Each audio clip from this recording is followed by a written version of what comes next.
স্ক্রিনে আপনারা যে ভিডিওটি দেখতে পাচ্ছেন এটা কোনো এলিয়েনদের স্পেসশিপ কিংবা অন্য গ্রহ থেকে আসা এলিয়েনদের বাসস্থান নয়। এটি হলো সেই জিনিস যেটি কেনার জন্য আপনি আপনার কিডনি বিক্রি করে দেন। এবার গেস করুন সেটা কি হতে পারে। समझ रहे हो ना? বিস্তারিত সব বলছি ইন্ট্রোর পর।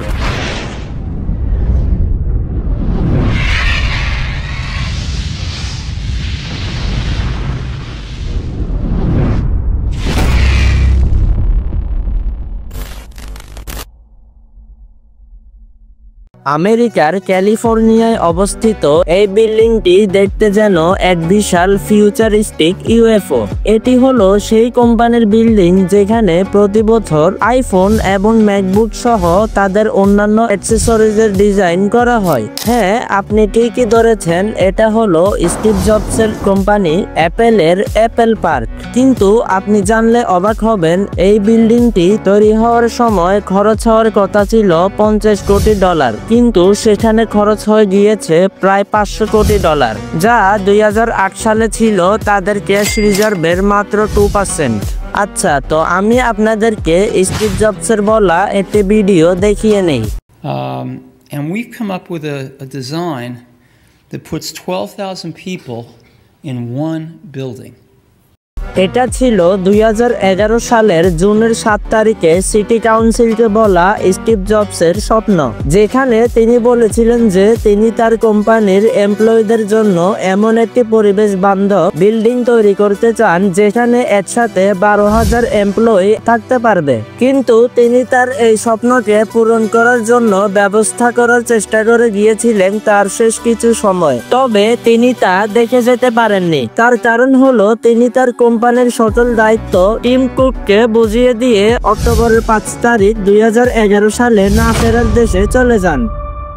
কোম্পানিতে এত শোকের মাঝেও টিম কুক তার কাজ চালিয়ে যাচ্ছিলেন। তবে অ্যাপেল কোম্পানি 2008 সালের আগেই তাদের পরিচয় গোপন রেখে আমেরিকার ক্যালিফোর্নিয়ায় 175 একর জায়গা কিনে নেয়। কিন্তু সেই সময় কাজ শুরু করতে না পারলেও 2013 সালে অ্যাপেল কোম্পানি পুরোপুরিভাবে এই বিল্ডিং তৈরির কাজ শুরু করে। এছাড়াও আপনি আরো জানলে অবাক হবেন, 3 লক্ষ স্কয়ার ফিট জায়গার উপরে দাঁড়িয়ে থাকা এই বিল্ডিংটি মাটির উপরে দাঁড়িয়ে নেই।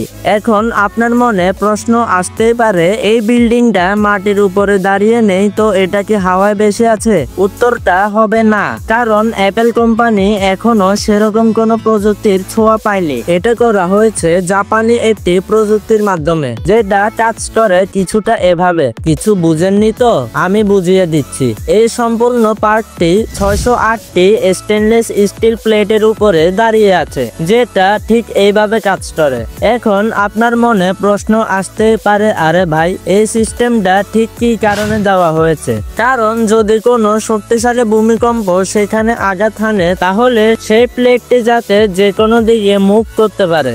এই জাপানি সিস্টেমটি সেম ভাবে স্টিভ জবস থিয়েটারেও অ্যাপ্লাই করা হয়েছে। এই থিয়েটারটি সম্পূর্ণ কার্বন ফাইবার দিয়ে তৈরি করা হয়েছে। এখানে একসাথে 1000 মানুষ দাঁড়িয়ে থাকলেও আপনার কাছে মনে হবে এই থিয়েটারটি খালি, কিন্তু এটা কোনো জাদু নয় যার কারণে আপনার কাছে এমনটি মনে হচ্ছে। আসলে সবকিছু এই থিয়েটারের নিচে রয়েছে, আর উপরেটা হলো শুধুমাত্র কাচের দেওয়াল। এই স্টিভ জবস থিয়েটারে একটি লিফট রয়েছে যার মাধ্যমে আপনারা উপর থেকে নিচ এবং নিচ থেকে উপরে যেতে পারবেন।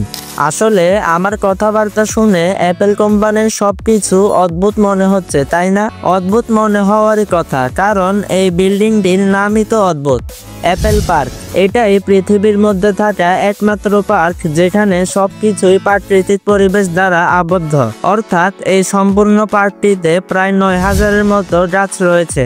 এর মধ্যে কিছু উল্লেখযোগ্য গাছ হলো বড়ই গাছ, জলপাই গাছ, চেরি গাছ আর অবশ্যই অ্যাপেল গাছ রয়েছে। তাছাড়াও এই পার্কে কাজ করার সময় যাতে কর্মচারীদের কোনো অস্বস্তি অনুভূতি না হয় তার জন্য ফিটনেস সেন্টার এবং ইয়োগা সেন্টারও রয়েছে। এছাড়াও সকালবেলায় জগিং করার জন্য 3.2 কিলোমিটারের রানিং প্যাথও রয়েছে। অর্থাৎ এই কোম্পানির সকল জিনিসই তাদের নিজস্ব তৈরি করা, তাই সেখানে থাকা কর্মচারীদের তাদের কোনো কিছু নিয়ে সাফার করতে হয় না। কিন্তু সম্প্রতি ট্রাম্প প্রশাসন তাদের ট্যাক্স বাড়িয়ে দেওয়ার কারণে অ্যাপেল কোম্পানির সব প্রোডাক্টের দাম বৃদ্ধি হতে চলেছে। এখন আপনার কি মনে হয় অ্যাপেল কোম্পানির ভবিষ্যৎ কি হতে চলেছে? কমেন্ট বক্সে অবশ্যই জানাবেন।